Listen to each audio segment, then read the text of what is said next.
Concerns over the high-speed rail link HS2 took on a new twist today, with the National Trust saying it feared the route would be badly affected, with historic land and property under threat. The government wants to build the £32 billion scheme from London to Birmingham, but there are many opponents. The Trust itself says 4 key historic sites will be seriously affected by the route through Oxfordshire and Buckinghamshire.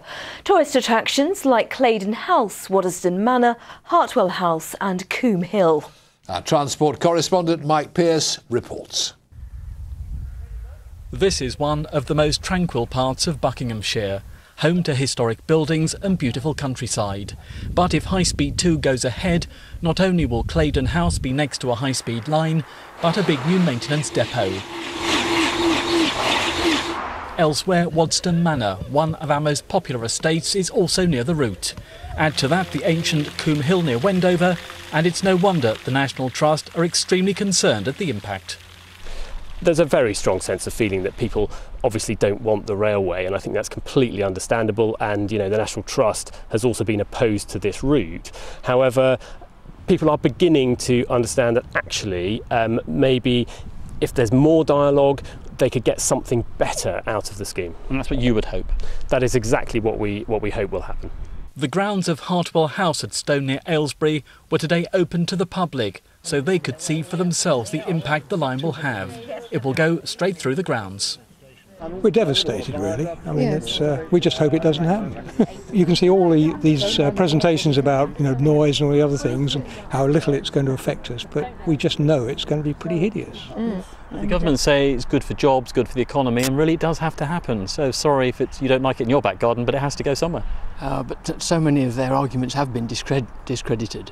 There's no concrete proof that it will break down the north-south divide.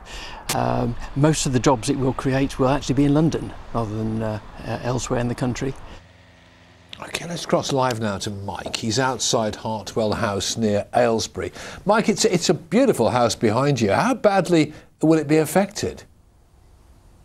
Well, there's been a property here since 1620, and it's because it's going to be so near, the new high-speed line so near here, there's concern. If you take a look over here, you can see the line of trees in the background, and the line will actually go right by those trees, so very near indeed, and that's why there is so much concern. Well, of course, there are 2 sides to every story, and earlier today we caught up with High Speed 2.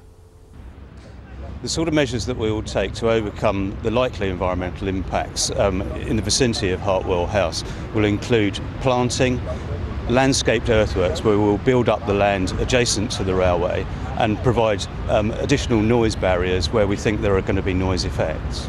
That's been successfully tried and tested on High Speed 1, and we expect the same result to arise for High Speed 2.